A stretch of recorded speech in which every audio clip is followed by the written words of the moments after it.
mean, you know, come on, man. It's beautiful.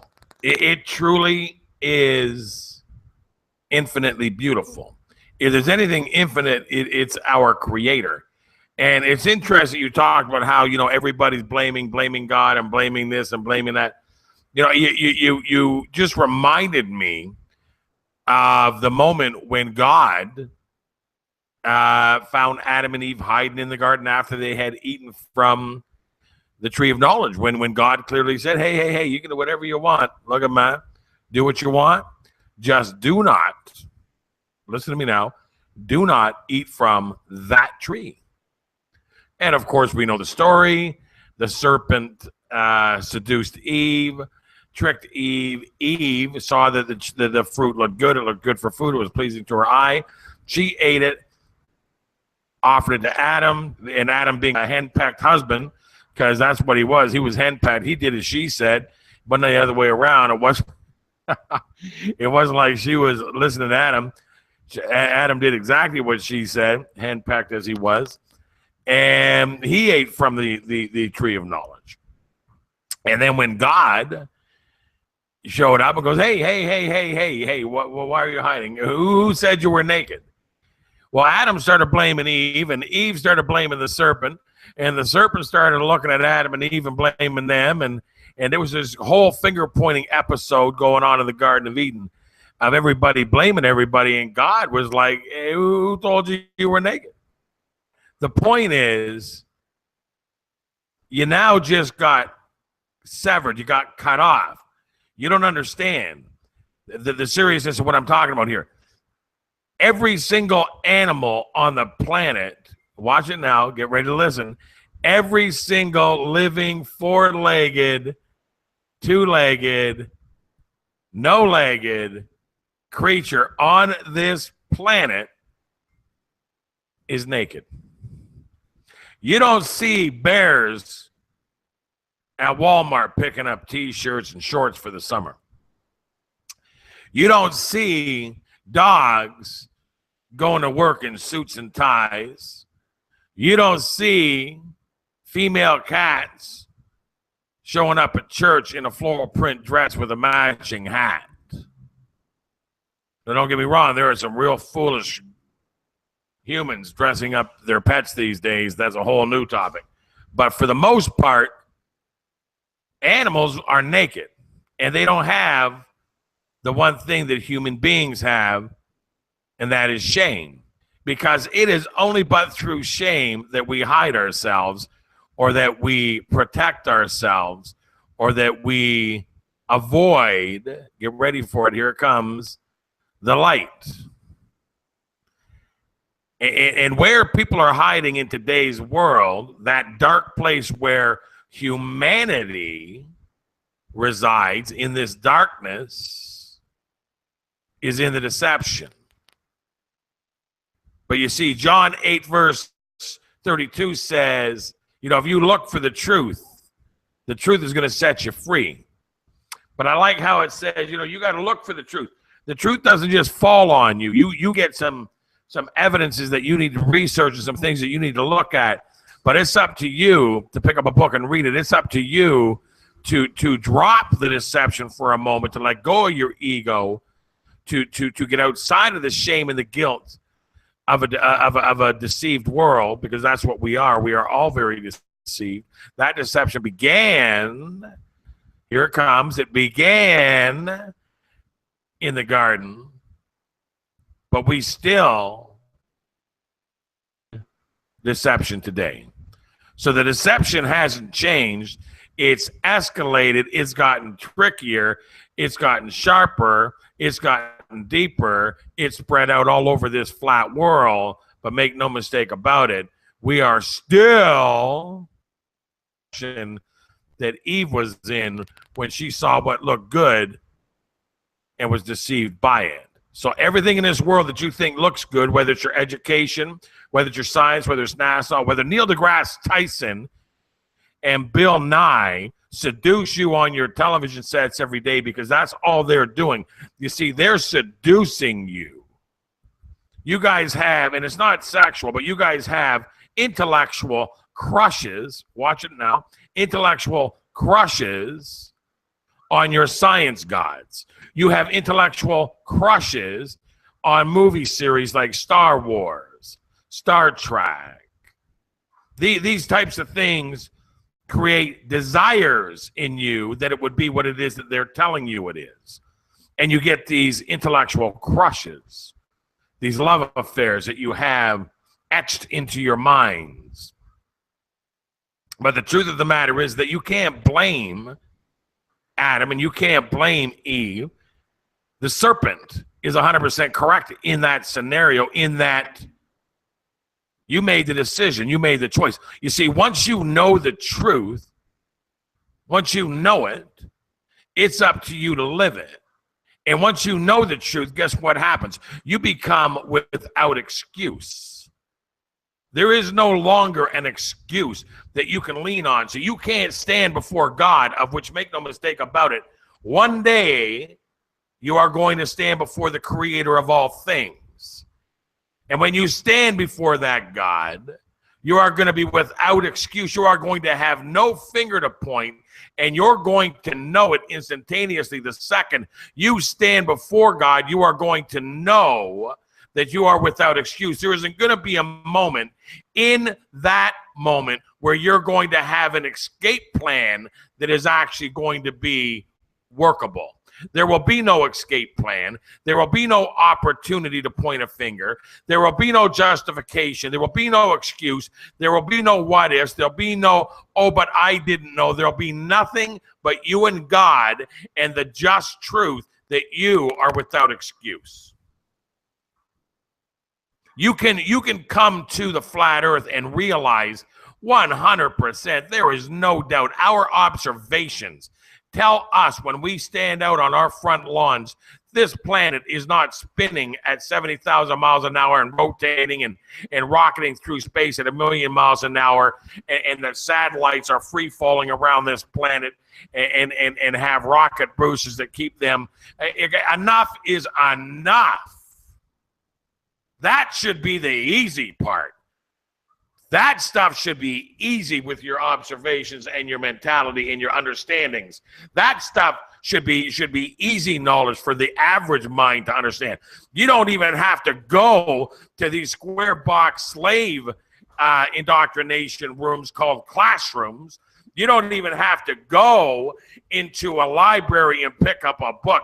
You don't even have to come to a flat out elected hangout in order to understand your own observations. That stuff is supposed to be natural. Natural. Just like the animals that we see roaming this planet, and they are not wearing clothing because they are not living in the shame of being deceived. Amen? You understand what I'm saying here? The bottom line is this. You know the truth. You know it. You absolutely know it. But here's what happened. Your great-granddaddy got tricked. His daddy got tricked. Your daddy got tricked. His daddy got tricked. You got tricked. And now take a good, strong, hard look into the eyes of your children, because you are tricking them by the same tricksters and the same deceptions that deceived you. When you stand before God, He's going to shake his head. You want to sit up here on YouTube and G+ and Facebook and make videos and have all of these long discussions, mocking and scoffing those that have come to know the truth, and you want to do this thing you call face palming. You're going to be face palming before God, but it won't be a face palm in the way that you are showing an arrogance to the Father. You will be exactly as Adam and Eve were when they put on clothing, in shame in front of God, and you will cover your face in shame in front of God, because you will know that you knew the truth, rejected it, denied it, and chose to live in a system designed by lies in order to keep you enslaved by the lies, because it was in that very world that you were able to love your sin and not have the light of the world, Jesus Christ, observe you in the truth that you actually live and expose you in the deception that you are deceived. You think you're smart. You think because you went to these classrooms, you went to these education systems, these slave training indoctrination system classrooms, and absorbed as much as you could absorb and came out onto the front lawn of your universities, your colleges, and your schools, and you spat out the information amongst each other and patted each other on the back as you ran home to your kitchen, and you put your gold star in the fridge, and you, your mom, and your dad, and your little sister stood there and sang Kumbaya, patted you on the back, brought in a piece of cake, and gave you the biggest slice. You think that means something. And let me explain something to you. This is what it means. It means that you did very well in slave training. Congratulations. As a matter of fact, you did so well that you are indoctrinated to the point where it has now become your identity, because your identity is a deception. You can't let go of it, because heaven forbid you should find out that your identity is fake. When you look in the mirror, what you see is a deception. You don't look in the mirror and see the truth. Jesus Christ said, I am the truth and life, and nobody gets to the Father but through me. You want to talk about Donald Trump and America and extreme vetting by putting up walls between America and Mexico, and you want to act like, oh, that's so horrible. These are Christians I'm talking to. You want to talk about how border control preventing all of these illegals from coming into America. Oh, how can you do that? That's horrible. You want to talk about the security in America being risen up to protect America from having illegals come into America and destroy America from the inside. Oh, that's horrible. That you would raise, that you would strengthen the military and law enforcement and security and border patrol. That's horrible. Christians, listen to what I'm about to tell you. Heaven is extreme vetting. Nobody gets to the Father but through Jesus Christ. That is extreme vetting. The walls of heaven are so high, you can't see the tops, let alone dream about climbing over them. They are so deeply embedded into the anchor of their ground that you couldn't even begin to think about tunneling under them. There are 12 gates entering heaven. All 12 gates have angels 9 feet tall with instructions to not allow anybody in that is not coming through Jesus Christ. And you want to scream and shout and complain and angrily discuss through your own arrogance all of this worldly stuff, and you don't have a clue what's going on in the world. So there is no doubt you're never going to understand what's going on in heavenly realms. We are on a flat surface. That is true. Now watch this. I'm about to button this up for you. Why would they lie to us? Why? That is a huge, huge question I get. Well, okay, it doesn't make any sense. Why would they lie to us? And the answer is so simple. You are actually the answer. The answer is because they cannot control you in truth. You cannot control somebody that knows the truth. You can only control people that are being deceived. There was an episode on Star Trek many, many years ago I happened to come across. I don't watch TV, and I was never a fan of Star Trek. But I remember this particular episode, and I don't know if my friend Pillbox watched Star Trek or not, but he might remember this episode if he did. It was about, I guess, Captain Kirk and the crew ended up to this planet, and this planet, everybody was acting like slaves, and they were just mindlessly doing as they were told, and they were just mindlessly working and being slaves and just, living, and they had that look on their face like they were being controlled. And I guess Captain Kirk found out that the reason why was because they were being given a pill, And if they didn't do as they were told, they weren't going to get the pill, and the pill was keeping them alive. And if they weren't given the pill, or if they weren't consuming the pill, they were going to die.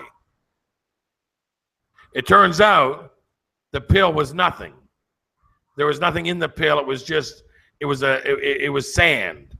It was a little piece of sand that all of these slaves were taking every single day under the pretense that it was keeping them alive, and that was their pay for being slaves. They were given this deception, and they all believed it. That's exactly what is happening here. Are afraid to come out of this deception, and now I'm going to button it up. You see, the truth is a seed, but the people that buried the truth in this deception had no idea it was a seed. It's kind of like when they buried Jesus Christ in the tomb, and then he was resurrected on the third day and now sits with the Father. You see, they took the truth and they buried it within this deception, not knowing it was a seed. Well, that seed was resurrected. It took root. It began to grow. And that truth became a tree, just like the tree in the Garden of Eden. You see, how it begins is how it ends. Everything comes full circle. So now we have this tree of truth in the world that is growing, and it's growing, and it's growing, and it's growing. Every single day, people are waking up to one truth or another. They're waking up to one deception or another. They're starting to research and figure stuff out. And this tree is getting bigger and bigger and bigger, bigger, bigger, bigger, bigger. And these branches are all over the world. The branches have extended all over the world. The branches and the tree is growing up. Watch now, here it comes. The tree is growing upwards to its creator. Do you understand? Are you starting to listen now? Are you hearing me? So the tree is growing upwards to its creator. We are bringing the truth up to our creator. And now I'm going to get real serious with you. Daniel 4:11. And if you are in and of this world, you know that 4:11 means information. 411, that would be where you get your information from. It's that real. Get ready. Here it comes. I'm going to open you up, and I am going to put some wisdom into you today. Daniel 4:11, the tree grew strong, and its tops touched the sky. It was visible to the ends of the earth. This is the truth I'm talking about. It was a seed that took root. That root has now become a very strong tree, branches going all over the world. And those branches are reaching up to its creator, in that we are bringing the creator the truth. We are waking up. You see, the tree in the Garden of Eden was the tree of knowledge. And we are now receiving that knowledge here today in this world. We are receiving the truth. We are receiving the good, in that there are people with the courage and the love for humanity, that they are seeking this truth, and that they are messaging this truth out to a world that is rejecting this truth. And the bad of the tree of knowledge is the deceptions and the deceivers and the nastiness and the lies and the conditioning and the influencing of all of these people in this world that have been controlling humanity. I told you what comes around goes around. The tree in the Garden of Eden has taken root here in humanity. We are the tree. We are the tree of truth. And like Jesus Christ said in John 5 verse 15, he is the vine, we are the branches. No good can come from anybody that is apart from Jesus Christ. You are watching something, you are participating in something, you are a part of something unimaginable to a carnal mind. What is happening is spiritual. And there are people in this world so afraid of the truth that they won't even get on this tree and climb. They don't want to climb this tree. They don't want to research. They don't want to know the truth. They don't want to go out onto the branches and speak to people that are investigating and researching the truth. They don't want to talk to people that know the truth. They don't want to talk about the truth. They want to stay in the system of deception because they're comfortable being slaves, because that's their identity. They don't want their identity to be Jesus Christ. But if you know this truth and you are in and of Christ, your identity is no longer of this world. You are no longer a slave to it. You are in the identity of Jesus Christ. You literally have come to a spirit-given life that you are now made in the image of God.